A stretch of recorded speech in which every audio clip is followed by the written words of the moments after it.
Hello, good to see you all. We'll get right into it. This is going to be a really quick live stream, actually. I'm just demonstrating basic grid construction.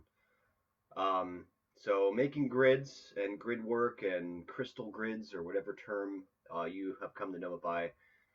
It's been done for a while. Usually the more witchy types or new age types would make these grids. Really simple stuff. Um, So I'm going to introduce to you what we'll be working with today, and then we'll introduce the ether at the end. So the stuff I'll introduce first, anyone can get a hold of. It's just basic minerals and crystals. Um, so let's see here. First off, I just got basic quartz points, super cheap.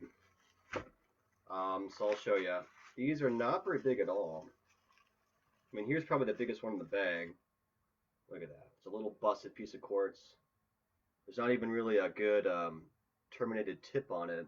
It's nothing. Some people do prefer having quartz terminations. There's one. You can see that probably pretty okay. It's a nice specimen. I guess I'll keep that one out. So yeah, we got our basic quartz. Quartz is very versatile. Everyone needs to have it for a grid. Really, you can't do it without quartz. Well, you can, but you'll want some quartz, believe me. It's like an adaptogen. It can be used for anything.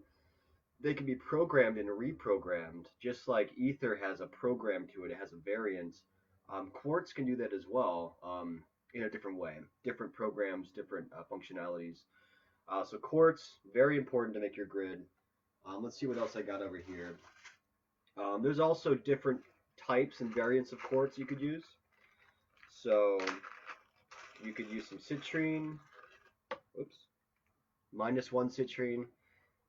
So yeah, the little yellow guys. I mean, it's just quartz, but it has a color added to it. It has a natural variation that makes it yellow. I forget, I don't know the exact mineral that would do that. But citrine tends to have a third chakra specific frequency to it. Good for intention, manifestation, willpower, and will, especially. Let's see, we also got amethyst in here. More of a, that's the purple one. So more of a brain frequency, mental sort of thing, mentally calming, mentally connecting. You don't really need those two. I just happen to have it in my little kit here. If you guys want to see, this is where I keep all my little crystals. Oh wow. In their various bags, so it makes it easy for me to grab. We'll use this bag next since it fell out. It's kind of destined to be next. This is one of my absolute favorite stones of all time. This is danbarite. And danbarite, you can usually tell because of the kind of the lines that go along the side. I don't know how I can show that to you. It's probably just going to look like quartz to most of you, but there are these lines. It's almost kind of grooved in this kind of lined way. So we'll take some danbarite out. Danbarite is a stone that has always, to me and to many others, felt unconditionally positive. There's no need to rinse it or cleanse it or anything. It's always powerfully positive, permanently light emitting. It's a wonderful, wonderfully positive and powerful stone, a high frequency stone for sure. But if you want one of the highest frequency stones you could get anywhere, that's going to be these little guys. They're honestly quite ugly. They just look like rock salt. So rhodesite, that's what these are called. And I got this whole bag, and it was fuller than this, but I got it for 50 bucks, and that was for I believe it was 1,000 grams. Or no, it must have been 100 grams. 100 grams. Though they're quite small, they're very powerful, very, very, very strong. So they serve as excellent anchors. They really lock in on a space. So in the energetic landscape and that sort of terrain, these are the anchors that make it solid, like actual physical barbs or physical anchors. Like it really locks down a spot. So I'll keep that over here.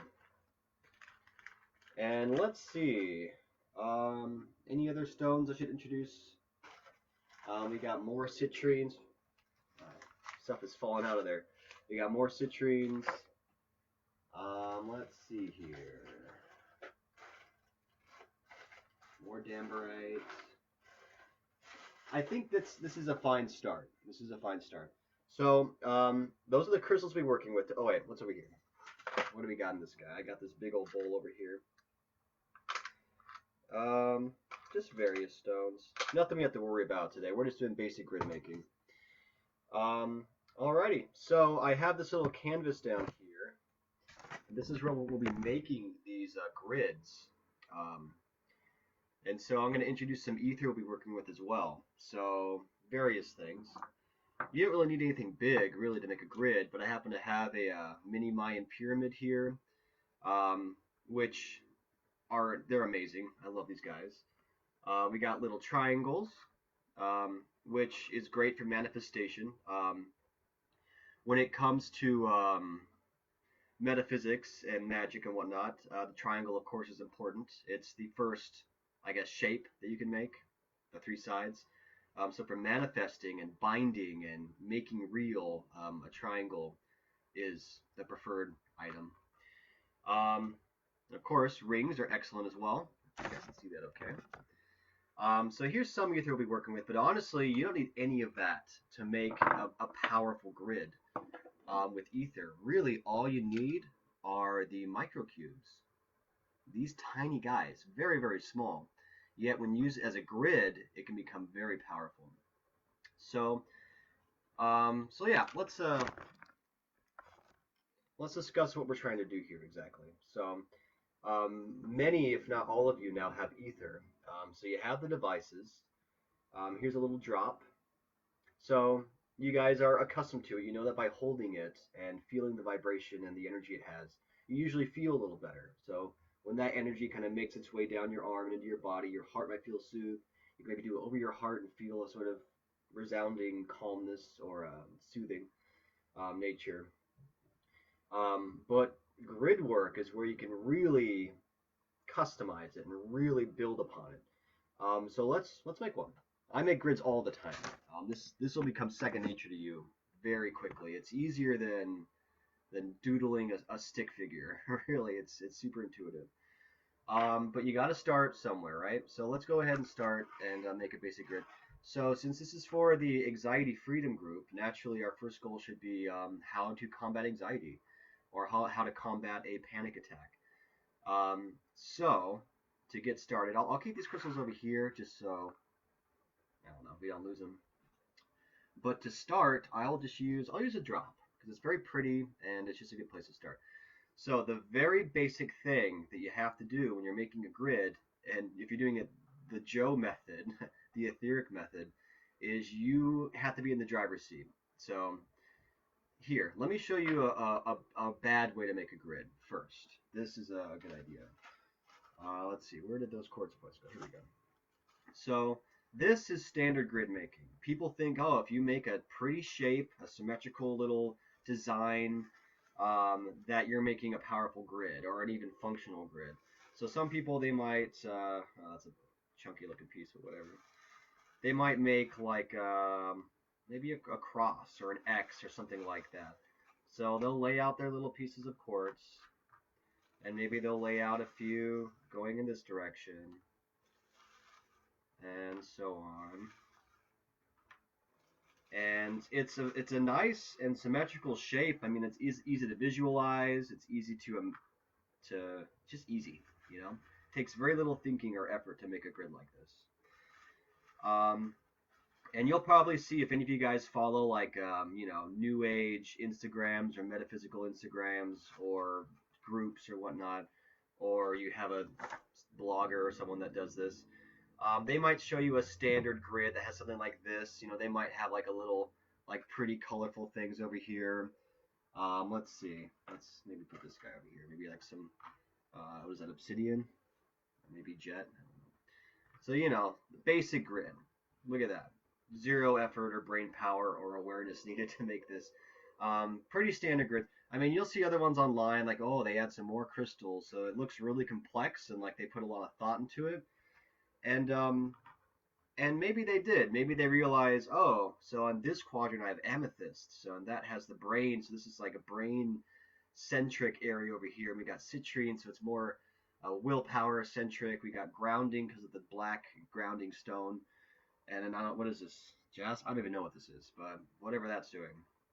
But again, is this addressing your particular issue? Maybe because you know that these stones have certain functions, you assume it's kind of programmed in that way, but you don't really know. You just kind of you use logic to make this, okay? And that, when it comes to actual power and actual energy and actual magic, logic has no place in it. um, for real, it doesn't. And if you try and use logic and force logic onto this stuff, you will fall behind the others who are actually embracing their intuition, and it doesn't even compare. If you try and over logic this stuff, you will have subpar results. Don't try and do it. It's just a waste of time. I mean, I guess do it so you see that it's not very effective. I did that for a while, and then I realized, this isn't really doesn't have a lot of punch to it. So I'm going to show you the method that actually works and is made for your precise situation. So let's get this out of here. And I'm not going to put it all back in the bag. We'll just let's stand right. So we'll just scoop it over here. Okay. Let me see if I can see this okay. Oh, I think it fell over. Alright, so the etheric method to making a grid. First off, you got to start somewhere. You need a, what's the term? An anchor point or a 0 point. You need a place to start.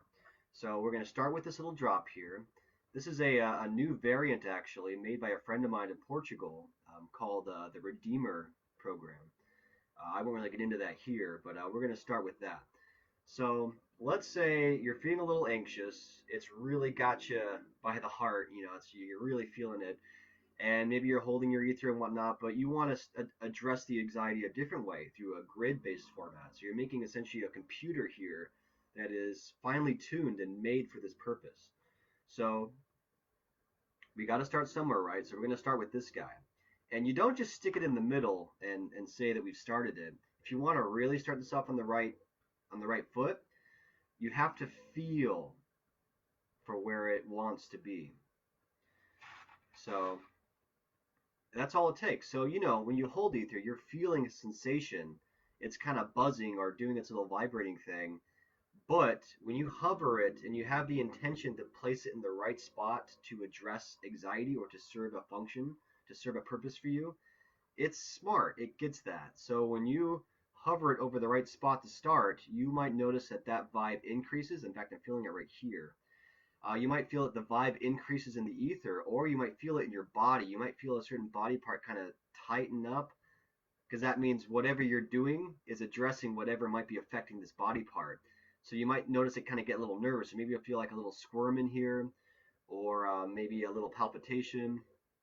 Or again, you'll feel this thing kick up. This will become a bit more of stronger tempo. So I feel that about here. So I'm going to drop it right here. And it pretty much is in the middle. So, but it felt like it belonged there. And that's the key to making a grid the etheric way. So now let's build on it. So let's see. I think I'll alternate between crystal and ether just to give it some order, I guess. So let's go ahead and... So here's the next step, actually, and look at me, I was using some logic there. I caught myself. You really don't want to think, oh, I'll do a bit of this, a bit of that, a bit of this, and I'll kind of balance it out, and eventually it'll be great. You just want to add whatever feels like it wants to be added next. So in that case, and I wouldn't have it like this, I would have had this more spread out and easier to feel the separate pieces. But even for beginners, if you hover your hands over crystals or whatnot, and you have the intent and the drive to pick the best one to make a grid to serve a purpose. So you kind of have a call to action, and you mentally project that to your pieces, and you say, I need what will work best. I need to know what will really make this grid sing. And as you think that and wish that, you might feel a certain heat or a certain vibration or intensity over some of them more so than the others. So say you kind of hover your hand over it and you feel a little busyness. Maybe you feel a tingling in your fingers, or maybe you feel a heat actually come off of this area, or maybe a density or repulsion. You feel something. So somehow the energy communicates to you which one is the best choice. And it happens without fail. And if you it's kind of murky for you, being your first time, and you're not sure which one to choose, choose whatever one feels like something. Okay, it feels like something. Okay, to start. So if I were to pick the one that had the most feeling over here for my purpose and for this grid to function for me, it feels more like it's up here. So one of these quartz pieces. Let's do it's one of these two. I'm thinking, let's do this guy. And that was kind of close. It's not always obvious. So, all right. So now we got our piece here. Oh, it has a bit of a vibe. It's happy to be chosen. So now we're just doing the exact same thing with the first piece. So we're going to feel around for where the energy is strongest. And let's see. I'll try over here again. There's nothing really over here. So it's definitely on this side. And I think it's up in this quadrant, but let me check down here really quick. Yeah. So let's do, yeah, that's it. Look at this. Look at this grid. It's beautiful, huh? I mean, we're just starting, of course, but you're going to make something very powerful if you follow this method. And what time are we at right now? It's already 16 minutes. Jeez. Okay, well, we'll make a grid. I've pretty much said the basics, so now all that's left is just to fill it out. So let's see, what else feels good? Let's do some rhodesites. This stuff is dynamite when it comes to grids. They're so powerful. Really, you can make a grid with just rhodesite. You don't even need ether. Of course, this rhodesite is programmed. Here we go. Ooh, yeah. That's a good spot. Definitely. All right, let's keep on moving. So I got over here some microcubes like I showed you earlier. This is the HGL variant. So it's a holographic variant. It's dynamic, so it can actually modulate how much energy it puts out depending on the situation. And this can tune into all devices made by my mentor, you could say. We'll call him L for short. So this can tune into all of his stuff. These things are great. HGL, it's wonderful. So let's feel around and see where this guy wants to be put. Oh, this is good. This is a good, well, actually, no.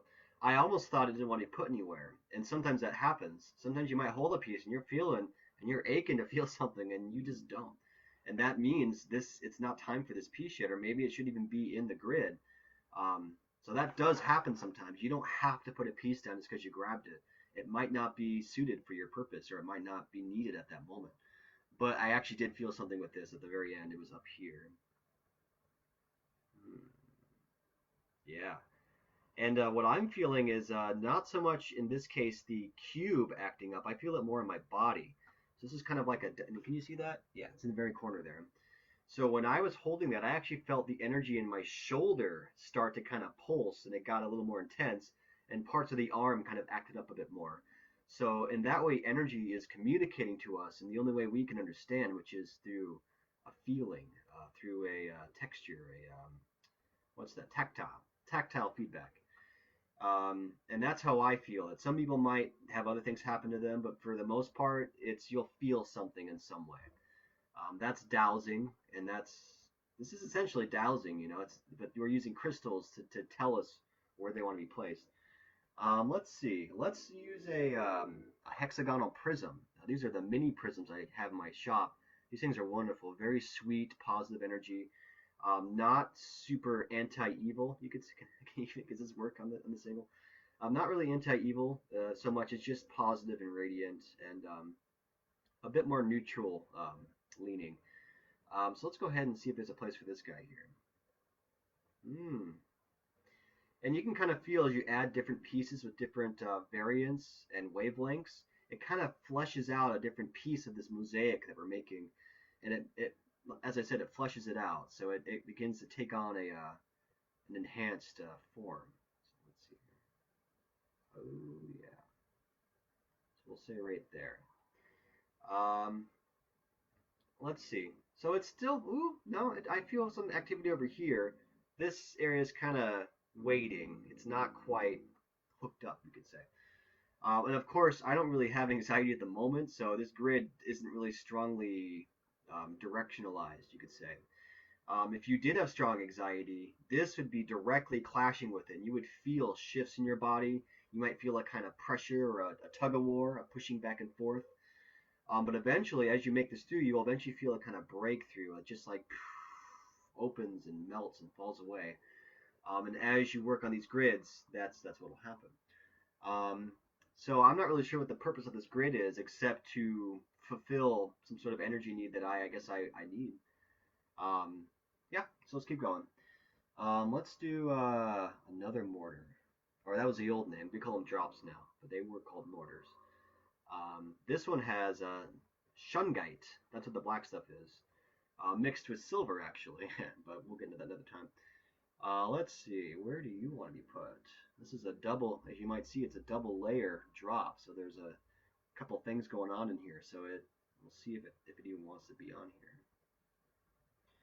And you might notice now I'm using my left hand, which I actually rarely do for grid work. I think it's actually the smarter choice because left hand's a bit more receptive. But for me, I use my right for everything. I don't know. I think it's because I feel energy in it a little bit easier. Okay, let's see. Yeah. Okay, we'll put that there. Okay, so I'm just going to quickly finish this grid because you get the process now. So let's see what happens when we finish it. So let's see, what should I add next? Ooh, something over here. Let's add one of these. So this is a hexagonal gem.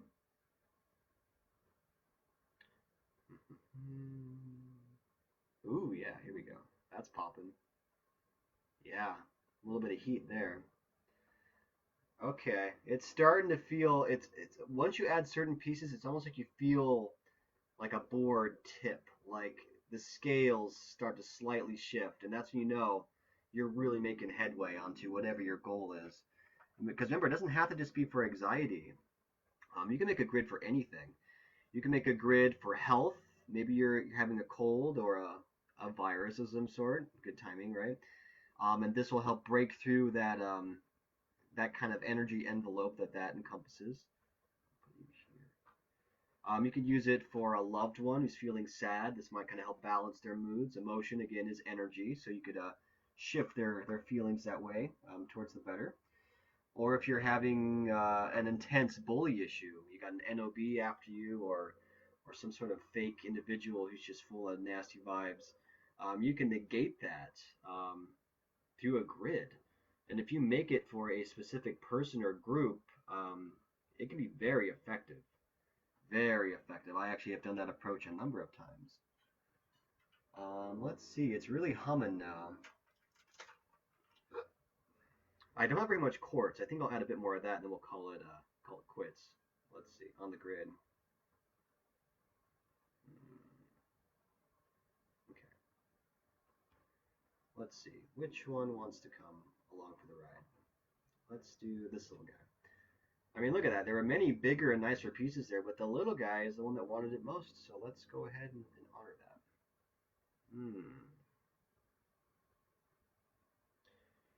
Let's do a bit more rhodesites.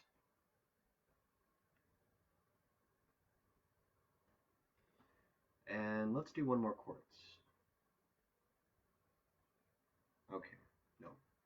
We'll do this guy. Alright, where's the last piece going to go? Is there even a place for it? Does it belong here? Yeah, well, there's a little something going on here. We'll put it right next to this other guy. Alright, we'll stop here for now. I could keep going until this thing is quite full, but that is literally more boring than watching paint dry, I'm sure. So we'll stop here. So what is our result? What are we looking at here? It looks like a mess, right? There's no sense to it. There's a bunch of quartz up here. Rhodesite is on random ends of it. So you have various pieces. There's no pattern. There's no shape. It's utterly formless. And actually, these shouldn't even be here to really. You know what? Let's get it out of here. Let's get this out. If we want to really enjoy this grid for what it is, there can't be distractions on the side. So get this stuff out of here. Oh, that's damn right. Oops. All right, so here's our grid then. And now, so once you finish your grid, or maybe say you hit kind of a roadblock and you don't know where to put anything else, just enjoy it for a bit, okay? So kind of hover your hand over it and feel the kind of story it's telling, because it is a little computer, it's a little factory. So all these pieces, you didn't just put them there by chance, you felt piece by piece where they belong. So in this little energy ecosystem here, everything is exactly where it needs to be for this functioning to occur for your precise purpose. You don't have to try and make sense of it. You don't have to try and logic it out and do that. It don't. There, I mean, you might. Maybe you can infer that maybe these two have a sort of relationship and they're kind of sharing information in this little kind of closed loop, and maybe this is kind of like a little bit of a power source for that. You know, you could kind of make a little sense and pretend you kind of know what's going on. And I've done this for years, so I kind of have a sense, but you really don't need to. Don't stress trying to figure this stuff out. We are perfect energy instruments, and we're perfectly calibrated to do this right. So trust in that system, especially with Aether. It's so powerful and intelligent. It knows where to go. It's always beaming out energy, and the resultant energy in the area is always kind of talking back to it. And crystals, of course, you know, that's gridwork 101. We know full well already that they can be used for grids and programmed. So with Aether, it's just a step above.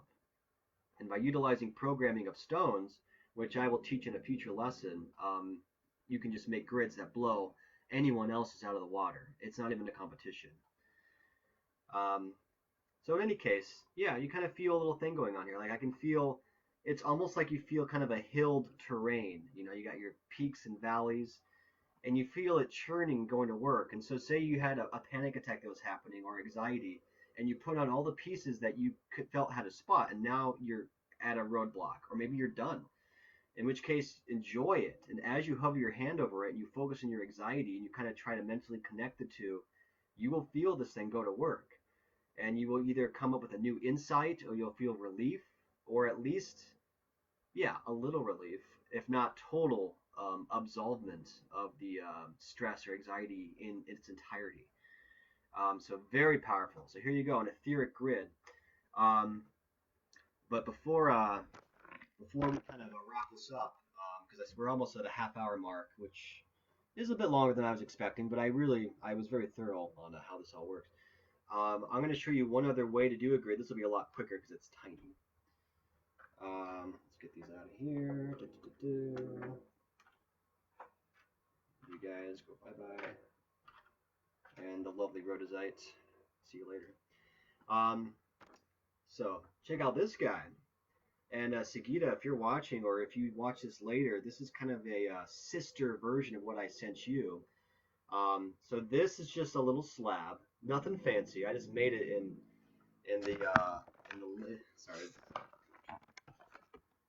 Whew. I made it in a lid of some kind, so it's a pretty hefty size.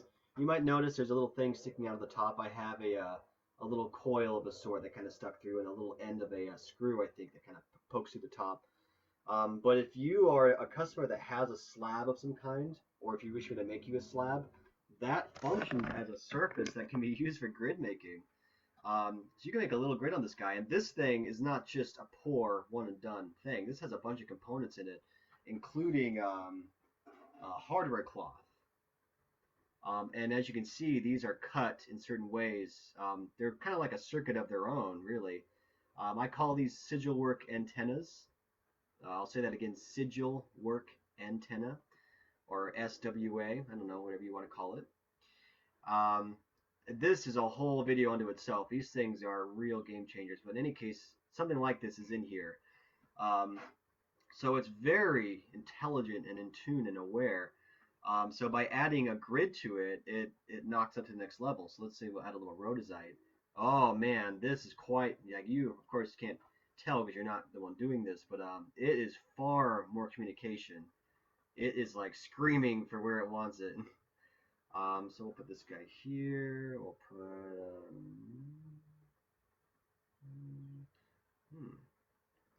dead spot there. Interesting. Put that there. Let's put in a little. I'll put in this guy. A little drop. Ooh, that's nice. And little redeemer cube. Maybe another piece of quartz over here. Let's do one more row design. Alright, I'm not going to make a whole crazy grid right now. We did that already. But even just a few pieces and you feel its activity and its kind of grabbiness. And grabbiness, by that I mean that if there's any issues or any targets that you have that you're dealing with, this has a better chance of kind of grabbing onto it and actually doing something to it. It's almost like making a white blood cell that has proper antibodies, or that's not so right, that it can latch on to things, and otherwise maybe it couldn't. So doing a grid on top of other items and devices can further their range, their, again, grabbiness, their effectiveness, and their power. So adding just a few little pieces to a grid, or sorry, not to a grid, to a slab or a device can really boost its power. I know not many of you have a slab. Only a few customers actually wish to have one because they didn't even know it was an option. But if you do have a slab, you have a really powerful grid making technology here. And we'll do one final one actually, and we'll use a sigil work antenna. So I got this guy. It's a little bent. Maybe I'll use the smaller one. It's a little better. And of course, making a grid with this is very straightforward because it actually literally makes it into a grid. You got your columns and your rows. So this really regiments it, so you can kind of feel the exact square that it wants to be in. And for this, you can probably mostly only use the smaller stuff. So I'll put this like microcube somewhere here. And microcubes fit in perfectly. This is a 1/4, a quarter-inch hardware cloth. So that's how I make these things. Let's see. We'll put another little quartz crystal in here. Another quartz. Let's get some more ether in there. Though I will find actually, or I do find that and it might actually be a little harder than not having the grid because you kind of have to think in the box. You can't just kind of move around and be kind of free with it. This is a bit more structured, so it actually might be a bit tougher. But if you do have a sigil work antenna, or you wish to get one, of course we can talk about that. I can make one for you. They can be customized for certain purposes. But this is another sort of grid. So if you want to, have the maximum grid power, you could have a slab, you could have hardware cloth, you can make your own grid just on a surface. These could be in different rooms, or all together on the same surface here, just kind of all communicating and sharing this sort of energy network. So it depends really how big you want to go. You can even throw in a little owl in there.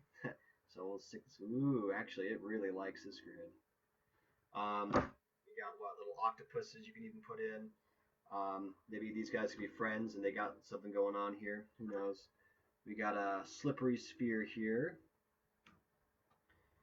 Maybe I'll stick this guy somewhere. So really, you can make these grids quite big. They don't have to be tiny pieces. I just showed you guys that because you only need that to have very powerful effects. This guy may not want to be involved. Sorry, I'm getting caught up. I should be, yeah. But anyways, many options for making a powerful grid. And again, this doesn't just have to be for anxiety. It can be for anything. So that's really it. Maybe in the future, we'll do a live stream in the future where someone who is watching can shout out a issue they have. Maybe they're feeling a certain anxiety or a certain pressure, or they have an issue, and I can make a grid for them in real time and see if they feel better from a distance. That could be a lot of fun, actually. See, we have Ashley here. Well, I'm just wrapping up, but I guess I'll show you what we had going here. We were making some grids. This is kind of just a mishmashing of various techniques. You'll see in the video. Yeah, I had a whole grid going here. It was really interesting. Um, so so yeah, I was just wrapping up.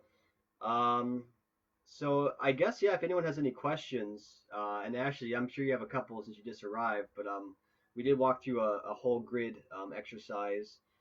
Um, I will give you guys a moment to think if you have any questions, and I can answer them. Otherwise, we'll wrap up, and you're free to watch the video and see that grid come to life. It was pretty in depth.